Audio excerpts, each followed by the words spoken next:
tecnologias fornecidas pela ARM, não só tecnologias de processadores, mas também, por exemplo, tecnologias de memória, de entrada e saída, de barramento e assim por diante. Todas elas podem contemplar o microcontrolador, mas não é a ARM que o fabrica. A ARM ela é líder no mercado de embarcados. Aqui tem um gráfico do Financial Times, onde mostra o crescimento exponencial que a ARM tem dado nos últimos anos. Aqui, em 2016, foi previsto que a receita da ARM ela ultrapassaria 4,2 bilhões de reais. Ela está presente em mais de 95% dos smartphones. Significa que pelo menos um chip dentro de mais de 95% dos smartphones tem tecnologia ARM. Isso para ver o quanto ela está presente. Isso gera uma grande demanda por mais programadores que ensinem sobre a arquitetura ARM e por mais cursos que ensinem a arquitetura ARM. Então a solução proposta, atualmente na disciplina é utilizado um microcontrolador com arquitetura PIC. E a solução foi proposto que fizesse a transição, modificando a ementa para que se ensine a arquitetura ARM. E, por meio desse trabalho, vai ser fornecida uma placa de desenvolvimento com essa arquitetura. Os objetivos do trabalho, o objetivo geral, projetar e implementar uma placa de desenvolvimento para uso educacional, utilizando um ARM Cortex-M.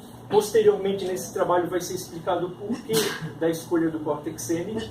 E os objetivos específicos, primeiramente, selecionar o núcleo da família mais adequado ao projeto, selecionar componentes para compor a placa, com base nos experimentos que são realizados na disciplina de microcontroladores, projetar a placa de circuito impresso, tanto em um nível arquitetural, como foi feito nesse TTC, quanto no nível de circuito mesmo, de projeto de layout de placa. E, por último, quando a placa já estiver pronta, implementar os algoritmos para testes dos diferentes componentes. A metodologia empregada para a fundamentação foram utilizados livros, websites e datasheets de alguns componentes. E as escolhas, com base nessa fundamentação, elas foram escolhidas pelas demandas da disciplina e por consultas ao professor. Inclusive, para quem não sabe, o professor dessa disciplina também é o orientador do trabalho, o professor Valim. Fundamentação teórica agora. Bom, a arquitetura ARM, ela possui 3 famílias de núcleos principais, que foi lançado em 2004. Primeiramente, a Cortex-A. A Cortex-A, ela busca atender alto desempenho, né? Ela tem como requisitos alto desempenho, e ela é voltada para sistemas operacionais robustos, como, por exemplo, Android, iOS, Windows Phone e Linux, porque ela tem tecnologias como memória virtual, suporte a Java otimizado, tecnologias que são para sistemas operacionais de maior robustez. E ela é utilizada em smartphones, tablets, notebooks e dispositivos que requerem mais poder de processamento. A Cortex-R, ela busca atender também alto desempenho, só que ela é mais voltada para dispositivos que requerem uma rápida resposta. Sistemas em tempo real, como, por exemplo, sistemas de airbag, que é necessário uma resposta muito rápida e confiável do microcontrolador. Por isso, né, nessa ocasião, é utilizado os núcleos Cortex-R. Já para o meu trabalho, por que vai ser utilizado o Cortex-M? Bom, o Cortex-M ele busca atender baixo custo, eficiência energética, pouca área em silício, requisitos tipicamente encontrados em sistemas embarcados. As aplicações da Cortex-M são microcontroladores, principalmente microcontroladores, embora também seja utilizado em FPGAs e DSPs. Justamente por ser voltada para microcontroladores, foi a família escolhida. Aqui tem um gráfico que mostra o crescimento da linha Cortex. Os núcleos foram lançados em 2004 e passaram a ser disponibilizados em 2005. Desde então, eles vêm crescendo enormemente em vendas. O Cortex-M, por exemplo, que está aqui em roxo no gráfico, em 2013 ele já quase alcançou os núcleos mais utilizados até então, que são os ARM7. Bom, dentre os Cortex-M existem variantes, existem várias variantes na verdade. Aqui foram elencadas as 5 variantes que são voltadas para microcontroladores. Aqui já adiantando, foi escolhido o Cortex-M4. Por quê? Porque o Cortex-M4, primeiramente, ele tem uma característica que facilita testes e depuração de código através de pinos de JTAG, que será explicado adiante. E ele possui funções de processamento digital de sinais. Eu havia conversado com o professor Walter, da disciplina de processamento digital de sinais, sobre entre escolher o Cortex-M3 e o M4. O M3 ele não possui funções de instruções de processamento digital de sinais. Aí, entre ter um e outro, eu optei por ter o Cortex-M4, que não vai requerer muito mais custo de hardware, mas ele consegue, assim, a placa contemplar também, permitir com que algoritmos da disciplina de PSD sejam rodados na placa. Depois, na fundamentação teórica, é explicado sobre projeto de placa de circuito impresso. Bom, o que é uma placa de circuito impresso? É uma placa colocada sobre um material, como por exemplo fenolite e fibra de vidro, esse tipo de coisa. E ela contém trilhas, ilhas, camadas, vias, silk screens, que são marcações impressas que identificam os componentes. Então, é um circuito sobre uma placa, basicamente isso. Os passos para criar uma placa de circuito impresso, primeiramente na ferramenta, você coloca os componentes,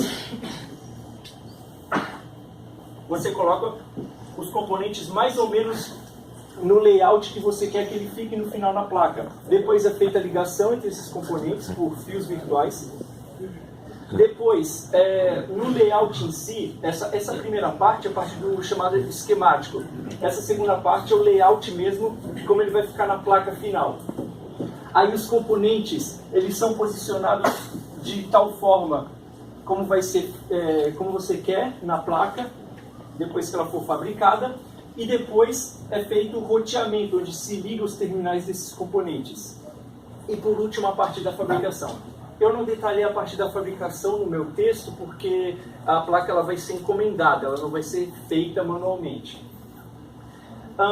Algumas boas práticas recomendadas na criação de uma placa de circuito impresso em relação ao projeto. Primeiramente, desperdício de área. Quando você deixa a cargo da ferramenta a tarefa de roteamento, o que acontece é que a ferramenta nem sempre busca pela solução mais otimizada. E isso gera desperdício de área na placa. Então, às vezes, você fazendo manualmente ou posicionando melhor os componentes, você consegue obter uma área menor com o mesmo circuito. Uma segunda boa prática é relacionada à interferência eletromagnética, do inglês EMI, Electromagnetic Interference. O que acontece? Quando você trafega um sinal de alta frequência em uma trilha, é recomendado que essa trilha seja o mais curta possível e que ela não fique lado a lado com outras trilhas de outros sinais, porque isso gera o problema de crosstalk, ou seja, que é quando um sinal interfere no outro. Uma outra boa prática é relacionada à alimentação e o aterramento do circuito. É recomendado que as trilhas de alimentação e de aterramento sejam largas, porque se não forem, a trilha ela vai se comportar como uma resistência, e aí você não vai ter a mesma tensão em todos os pontos da alimentação e do aterramento. E uma última recomendação que é apresentada no texto é sobre capacitores de desacoplamento. Esses são capacitores utilizados para tirar ruído de interferência eletromagnética vinda de outras partes do circuito, e também é utilizado para quando você tem uma demanda muito grande, instantânea de energia, porque a fonte, muitas vezes, ela não consegue suprir essa demanda naquele intervalo instantâneo de tempo. Então, o capacitor de desacoplamento, ele, de certa forma, serve como uma mini bateria nesses casos. Bom, feita essa fundamentação, agora os trabalhos relacionados. Aqui foram elencados 3 trabalhos relacionados, 3 placas de desenvolvimento também para uso educacional. Primeiramente, para quem ainda não fez a disciplina de microcontroladores, essa é a placa utilizada atualmente na disciplina. Ela é vulgarmente conhecida como Valino. O professor não gostaria que eu falasse. Desculpa, professor. Ela é vulgarmente conhecida como Valino. E ela utiliza um microcontrolador PIC, da arquitetura PIC. Depois, como segundo trabalho relacionado, foi escolhida uma outra placa comercial dessa vez, só que também para uso educacional. É a chamada ARM-Lab. Ela, ao invés de um PIC, ela também tem um ARM, só que não é um ARM Cortex. É um ARM7, que é um microcontrolador mais antigo, lançado nos anos 90, e que a ARM não concede mais para fabricantes atualmente. E por último, com o trabalho relacionado, foi escolhida uma placa da Texas Instruments, também voltada para o uso educacional. E essa placa ela tem alguns recursos mais robustos, como por exemplo, um display onde você pode, aqui ó, o display, onde você pode ver medições feitas pelos sensores da placa. E outras coisas, como por exemplo, uma entrada para cartão SD. Aqui é mostrado uma tabela comparativa entre esses 3 trabalhos relacionados e a placa proposta. Eu não vou apresentar detalhadamente essa tabela porque é muita coisa, mas apenas para ressaltar que essas 3 placas de desenvolvimento relacionadas, elas têm muitos recursos necessários para a disciplina, mas não chega a ser nem a metade do necessário. Bom, agora a parte do projeto. Uma visão geral do sistema. Quais são os recursos, afinal, que a minha placa vai contemplar? Aqui nessa tabela é mostrado. Do lado esquerdo da tabela são mostrados os experimentos que são realizados na disciplina, como, por exemplo, uso de pinos de entrada e saída, experimentos com interrupções, experimentos com repiques, varredura de teclas, uso de display, chaveamento de display, conversão analógico-digital, PWM e assim por diante. E esses são os componentes necessários para a realização de cada um desses experimentos. E aqui na última linha são mostrados componentes que não estão relacionados diretamente a um experimento, porém que são importantes para a placa, como por exemplo entrada micro USB para carregamento do código, pinos de JTAG que são utilizados para depuração e teste de sinais, e assim por diante. Bom, escolhidos os componentes, então, aqui nós temos os requisitos, funcionais e não funcionais. Esses requisitos funcionais, basicamente, eles descrevem a interação entre o microcontrolador e os diferentes componentes elencados. Enquanto que os não funcionais descrevem aspectos como os protocolos que vão ser utilizados nessa comunicação e, por exemplo, aspectos do projeto, como a linguagem que vai ser escrito, o ambiente e o software que vai ser utilizado para o projeto. Agora, um projeto de hardware em nível arquitetural. Aqui é mostrado um diagrama de blocos, onde os blocos em azul, eles representam os componentes que vão ser soldados na placa. Esses blocos em verde são componentes também utilizados em experimentos, porém, nós não vamos soldá-los diretamente na placa. Ao invés disso, nós vamos colocar uma marcação impressa a tinta, o chamado silkscreen, que vai indicar em quais pinos eles devem ser conectados, para padronização e esse tipo de coisa. Aqui tem o cérebro central do sistema, que é o microcontrolador, que comanda todos os componentes, e aqui os componentes, aqui mostrando a quantidade que cada um vai ter na placa. E aqui nós temos as setas que indicam a comunicação, onde o rótulo das setas indicam o tipo de comunicação que vai ser feita, por exemplo, analógico, digital, o protocolo nesse caso, e assim por diante. E um plano de testes. É uma tabela muito grande que eu não vou detalhar ela. Basicamente, na primeira linha, eu descrevo o item a ser testado. Para cada um desses itens vai ser criado um pequeno algoritmo para teste dele, e na terceira coluna é apresentado os resultados que são esperados para esse teste. Para cada teste de cada componente. Os testes vão ser realizados em ordem, porque alguns algoritmos vão depender de componentes que foram testados previamente. Depois, um planejamento do TTC3. A metodologia o software que vai ser utilizado no projeto da placa de circuito impresso é o Eagle. Esse é um software muito famoso, muito utilizado no meio acadêmico e industrial, feito para a placa de circuito impresso, com uma ampla quantidade de bibliotecas na internet e suporte. E para testes, vão ser desenvolvidos programas em C, ainda vai ser definido o programa que vai ser utilizado, porque ele depende da fabricante do microcontrolador. Mas esses vão ser desenvolvidos, um requisito que já se sabe é que ele vai necessitar do chamado SIMSYS, que é um conjunto de bibliotecas fornecidas pela ARM para desenvolvedoras de software para os microcontroladores da companhia. E aqui é apresentado um cronograma do TTC3. Aqui nós temos, eles estão separados aqui pela numeração, 1, 2, 3 e 4, eles estão separados pelo tipo de coisa que vai ser desenvolvida. No caso, os que têm 1 no começo são relacionados ao desenvolvimento da placa, do projeto. Os que estão com 2, eles são relacionados ao documento.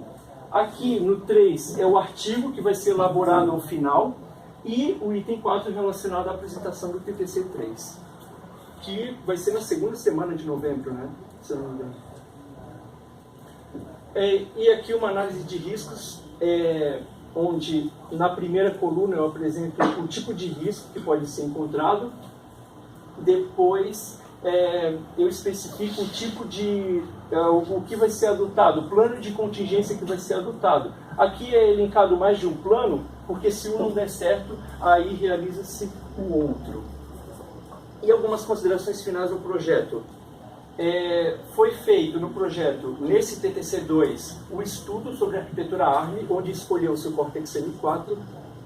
Depois foram feitos o levantamento dos componentes, baseados nos experimentos.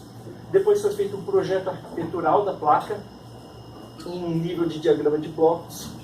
E o que será feito no TTC3 será o projeto do circuito em si, do layout da placa, a montagem do circuito, né, a soldagem dos componentes e tal, porque esse circuito ele vai ser, como eu havia mencionado, encomendado, aí os componentes vão ser soldados um a um na placa. Depois serão feitos os testes através dos algoritmos que foram elencados no plano de testes. E por último será feito um artigo com o resultado do TTC. Muito obrigado e era isso.